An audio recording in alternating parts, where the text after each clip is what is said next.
This is Maxine Shaw in the wildly popular sitcom Living Single. I loved it so much. And just a few years ago, she starred alongside Jeffrey Wright in the Oscar-winning amazing movie, American Fiction. Right now, you can see her in the new series from Tina Fey, The Fall and Rise of Reggie Dinkins, Mondays on NBC and streaming on Peacock. Say hello to Erika Alexander, y'all!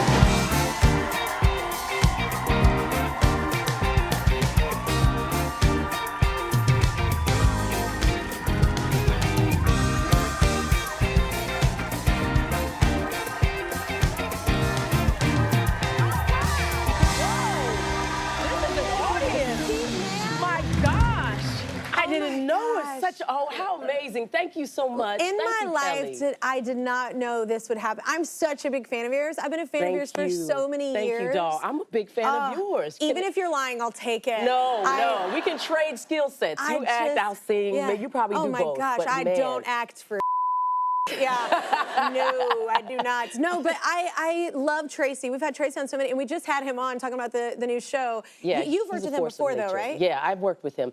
So we did a film a while back, and so we're back together doing this, and it's a big deal. I mean, Tracy is one of the kings of comedy. Yeah. He's excellent at what he does. He's in a leadership position in this role. Yeah. He's the father of a household. I'm his ex-wife, Monica Reese Dinkins. I'm also his business manager, and sports agent. Yeah. And it's a really big deal. I mean, Tracy is, you know, the reason for the season, and I'm really glad that he chose me. He said, I chose you, Erika. He said, I chose you. They wanted someone else. They wanted someone else. Dead on. He said that to me before the table. They wanted someone else, Erika. I said, no, Erika can do it. She can do it.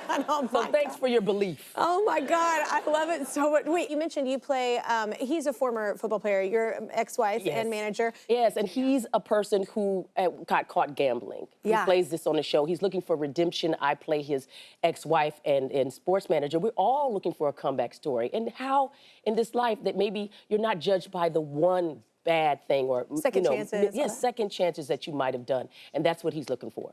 Let's hope he gets it. Let's go. Because she bet she's all in, Monica. She's all in. Do you still hear about Living Single? Because I feel like I was just talking to Zach about people. They're watching it again. People are watching shows again as if they're new, like the younger generation, because they're finding them because of streaming, right? Yeah. So it's like they think they discovered it. I know. Oh. My son will walk in and be like, Mom, you gotta hear this song. And I'm like, what? Yeah. I'm like, that came out when I was like roller skating in junior high. What are you talking about? Yeah, so no, but do people still come up to, that is one of my favorite shows. You know, you like pivotal for women too, I think, that watch. It's a big deal, and I love it. Yvette Lee Bowser is the creator of Living Single. Yeah.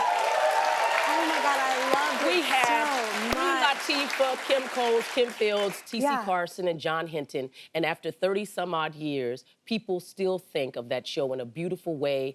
And we have the Reliving Single podcast now with Kim Coles, and we go through it. We actually take people through it, the backstage, what we learned, what we didn't know, what we could have done better. Yeah. So I'm grateful. I'm grateful to the fans, the friends, our friends. Yeah. Thank you.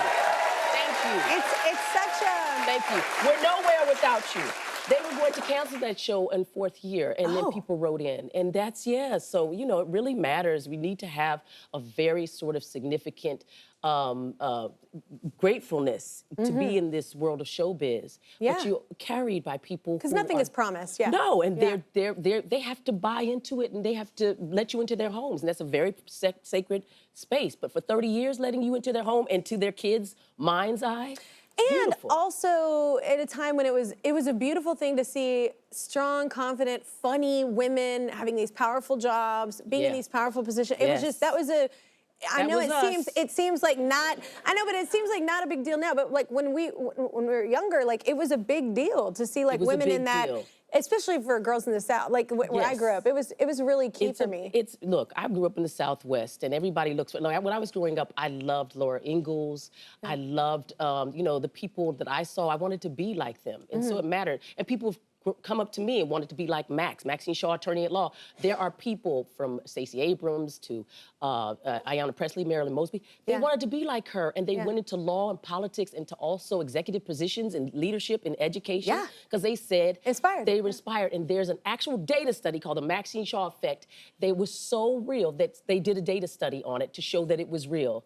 And we need to not only teach leadership skills, these so-called soft skills that children need, how to to talk and communicate to each other, but also how to make an argument, the research that goes in. These are the types of things that we need nowadays, especially in the AI world. So Maxine Shaw effect is real, and so is the curriculum. Yeah.